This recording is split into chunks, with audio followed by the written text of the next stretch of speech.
Ang intense ng mga kaganapan ngayon sa abot kamay na pangarap sapagkat malalaman na ni Doc Robert ang sikreto nila Moira at Doc Carlos.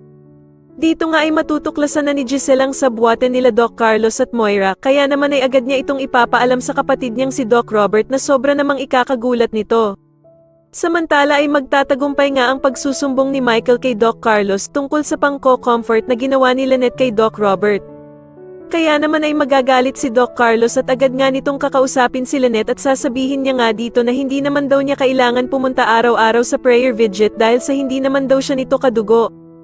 Dagdag pa nga ni Doc Carlos na mas maiintindihan pa nga daw niya kung si Annalyn ang palaging pupunta doon dahil sa kadugo naman daw niya si Don Pepe. Wala namang magagawa si Lynette kundi ang sumunod na lamang sa mga gusto ni Doc Carlos para hindi na lamang sila mag-away na dalawa.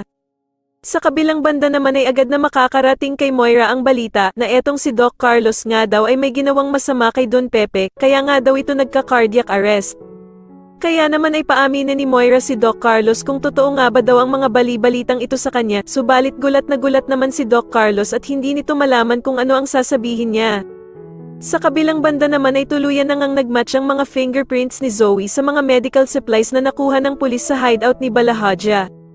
Subalit sa kasamaang palad nga ay agad na makakarating din ito sa bruhang si Moira, kaya naman ay gagawa na naman ito ng paraan para malusutan ang problema nilang ito.